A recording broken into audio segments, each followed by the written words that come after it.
금리 인하나 경기 회복 기대감이라면 그 경기 회복 기대감 좀 길어질 가능성이 있기 때문에 증시가 상승하기 시작하면 한 2, 3년 이상 또는 3, 4년까지 계속 상승하지 않을까. 모든 사람이 뉴스가 집중하고 이런 종목을 사면 손실 볼 확률이 커지는 거고, 그렇지 말고 앞으로 올라갈 주도주가 될 종목을 사면은 성공률이 월등히 높아지죠. 실패 확률은 거의 제로에 가까워지고. 저는 김과장 주식투자에 배워서 하자와 워렌 버핏을 꿈꾸며 주식투자 실전편의 저자 워렌증권학원 김영우 원장입니다. 2020년 1월 금융의 중심가 여의도에 우리나라 제1호 증권학원을 설립해서 4년째 운영 중에 있어요. 대부분의 이제 개인 투자자들이 주식 투자를 배우지 않고 남의 말만 듣거나 뉴스만 보고 매수해서 곤란한 경우를 겪는 분들이 많은 것 같아서 제가 주식 투자 이제 배워서 하자는 슬로건으로 증권학원을 설립하게 되었습니다. 원장님, 그러면 요즘 증시 상황에 대해 좀 여쭤보겠습니다. 그 상반기 증시 흐름이 좀 괜찮은 것 같은데 네. 요즘 좀 증시는 좀 어떻게 보시고 계시는지요? 제가 작년 12월 초에 출연해서 그 당시 이제 각 그 증시 뉴스나 뭐 전문가들이 내년 연초에 이제 그 침체가 올 거다. 그래서 증시가 좀 크게 한번 하락할 거다. 그렇게 말들이 돌고 있던 그 즈음에 저는 이제 내년 1분기 말이나 2분기 초에 강한 상승세가 나올 거다. 이렇게 크게 강조드렸던 게 기억납니다. 그때 근거를 제시했던 것이 이제 2020년 3월에 코로나19 확산 초기에 증시가 폭락을 했고요. 그 다음에 증시가 급반등하고 크게 상승할 때는 코로나19 확진자가 굉장히 급증할 때 증시는 굉장히 크게 급등했거든요. 그게 이제 증시는 선반영 된다는 거예요. 확진자가 많이 늘지 않았지만 많이 늘 걸로 예상돼서 증시가 급락했고요. 확진자가 계속 늘어나는데 불구하고 뭐 백신 접종이라든지 확진자가 줄어들 것에 미리 선반영돼서 증시는 크게 상승한 거거든요. 작년에도 이제 그 3분기까지 그 S&P 500에 상장된 기업들 중에 한 70%가 어닝 서프라이즈를 실적을 낼 정도로 시장 경기는 굉장히 좋았었어요. 근데 증시는 굉장히 많이 하락했지 않습니까? 그거는 이제 경기 침체 우려가 돼서 그 증시가 먼저 선반영돼서 급락했던 것처럼 올해는 이제 작년에 급격한 기준금리 인상으로 인해서 경기 침체가 예상되더라도 그게 이제 기준금리 인상을 동결하거나 또는 인하할 기대감 또는 경기 침체가 회복될 거라는 기대감에 선반영돼서 증시는 반등할 것으로 그렇게 예상한다고 말씀드렸습니다. 그것처럼 이제 근데 올 1월 달부터 갑자기 이제 그 증시가 굉장히 상승하면서 그 시장에 있는 사람들이 좀 당황하고 있는 것 같습니다. 네. 너무 많이 상승을 했어요. 그래서 요즘 뭐 포모라고 얘기하더라고요. 미처 급등하는데 내가 못 따라갈 것에 대한 두려움? 그래서 벌써 나왔네요, 그게.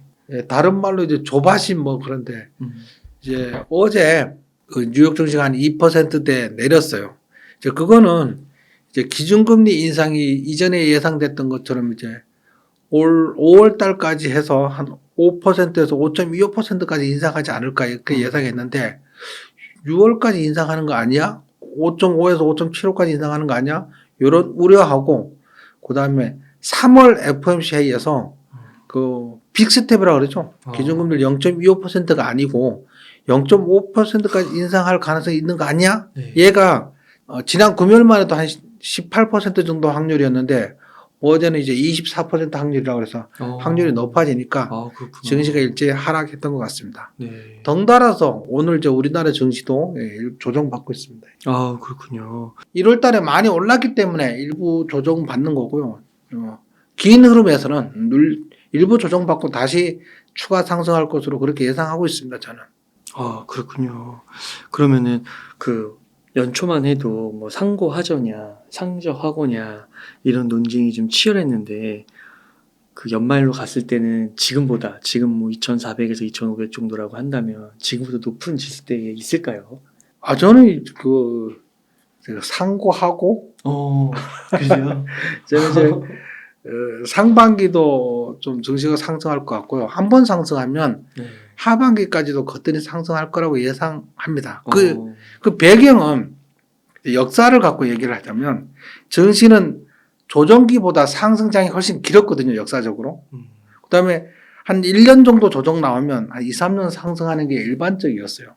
그리고 곰곰이 생각해 보시면 이제 세계 금융위기 때도 한 1년 정도 하락하고 한 10년 가까이 상승했었잖아요. 네. 그다음에 코로나19 때도 3개월 하락하고 1년 6개월 정도 상승하기도 하고 네. 작년 내내 기준금리 인상 우려, 경기 침체 우려 때문에 금리 주가가 많이 하락을 했으니 그걸 딛고 금리 인하나 경기 회복 기대감이라면 그 경기 회복 기대감이 좀 길어질 가능성이 있기 때문에 증시가 상승하기 시작하면 한 2, 3년 이상 또는 3, 4년까지 계속 상승하지 않을까 이렇게 조심스럽게 예상해 봅니다. 제가 뭐 점쟁이는 아니니까 뭐 제 말이 절대적으로 맞다 이런 것보다는 저는 이제 역사적으로 네. 그런 과거 역사에 근거해서 음. 미래도 조심스럽게 예상해 봅니다. 네. 또 어떤 일이 또 내일 터질지도 모르는 거니까. 그럼요. 저는 예상치 못한 일이 터진다면 그렇죠. 증시는 다시 하락할 수 있거든요. 네. 근데 지금 시점에서 음. 그렇게 예상한다는 겁니다. 네. 그러면은 지금과 같은 시기에는 그 주식을 좀 매수해도 괜찮다고 보세요? 작년 12월에 출연했을 때도 지금은 하락할 가능성은 굉장히 낮고 맞아요. 상승할 가능성은 굉장히 크다. 그때가 바닥이었어요. 예. 그때 매수해야 된다 이렇게 강조드린 것처럼 지금은 이제 1월 달에 많이 올랐다고는 하지만 아직 직전 고점을 넘어간 것도 아니잖아요. 직전 고점에 이제 3분의 1 정도 올라온 건데 당연히 일부 조정받고 가더라도 분할 매수하면 될 것 같습니다. 우리가 두려운 거는 뭐 지금 매수해도 되나요? 이 말의 요점은 우리가 내가 매수했는데 하락하면 어떻게 맞아요. 이런 불안감이 있는 건데 그거는 우리가 최저점 매수를 꿈꾸기 때문이거든요. 네. 근데 인간이 최저점 매수를 운이 아닌다면 실력으로 맞추기는 좀 어렵고요. 그건 맞출 수 있는 사람은 아무도 없는 것 같고 네. 그러니까 분할 매수를 한다면 예를 들면 한 3분의 1 샀어요. 네. 3분의 1 샀는데 만약에 추가 하락했어.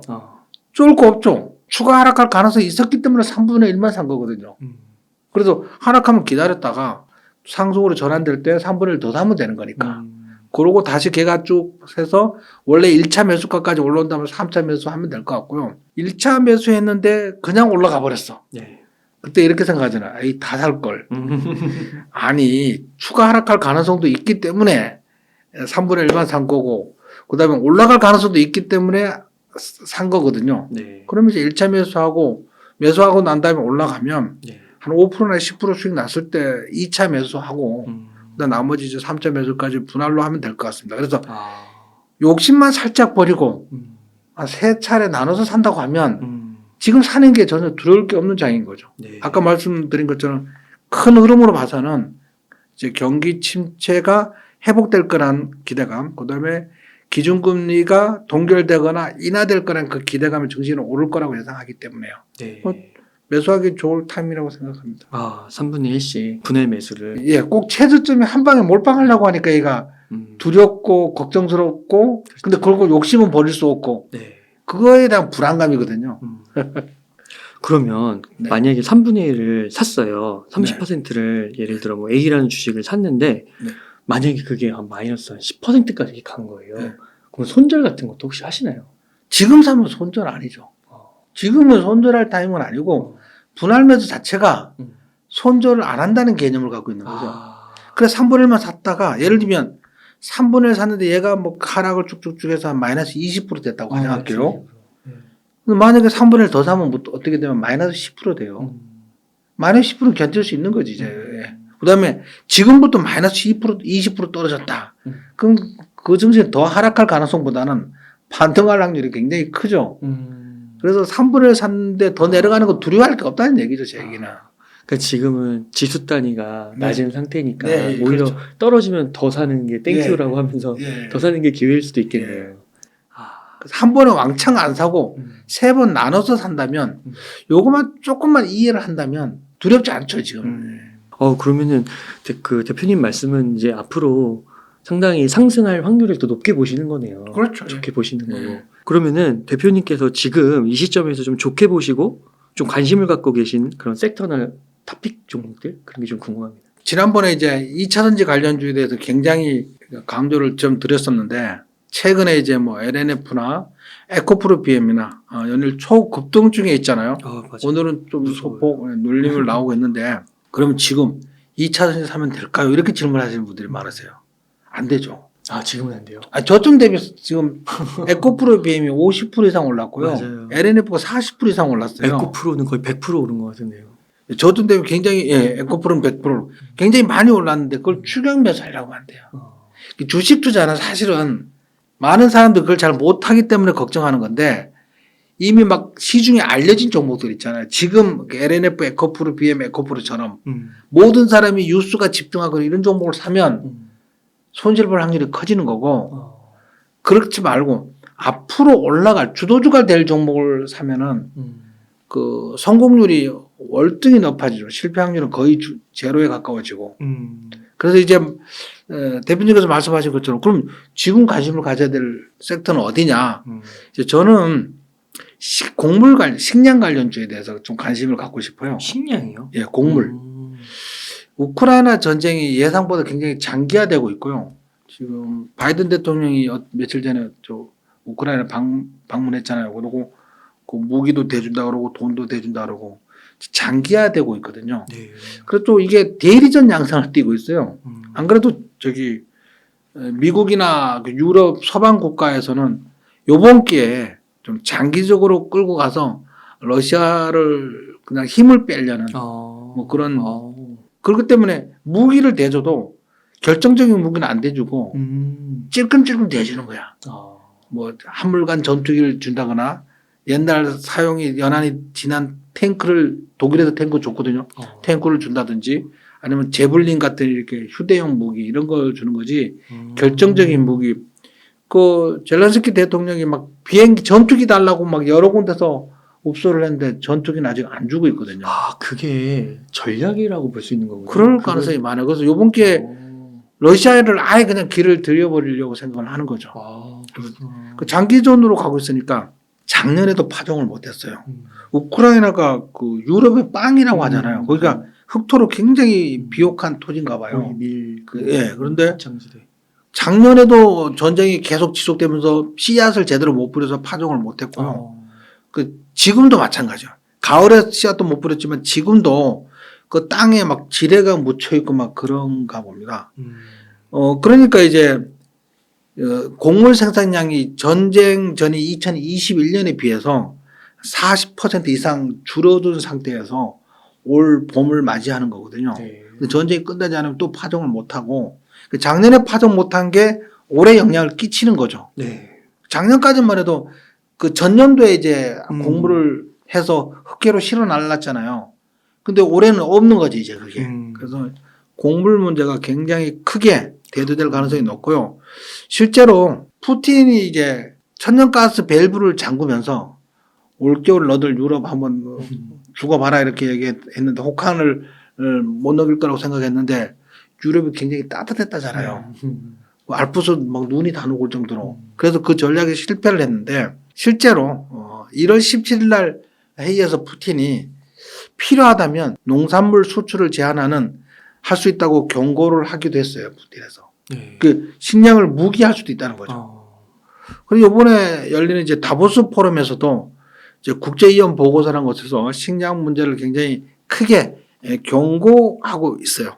그래서 이제 식량 부족이 문제가 벌어지면 이제 거기 관련주들은 이제 세 가지 정도 나올 수 있는데 곡물 관련주 예를 들면 뭐 한일 사료라든지 우성 사료라든지 실제로 뭐 곡물을 수입해 오는 그런 그게 관련주가 될 수도 있고 그다음에 농기계 관련주 좋은 농기계로 이제 다른 데서 농사를 지어야 되니까 예를 들면 뭐 대동이나 TYM 이 농기계 관련주들이 있고 그다음에 이제 비료 관련주는 이제 KG 케미칼이나 이제 남해학 뭐 이런 것들이 있을 수 있어요. 근데 농기계 관련주들은 이제 당좌 비율이 굉장히 낮아서 그 기업 내 현금 흐름이 유동성이 굉장히 안 좋아요.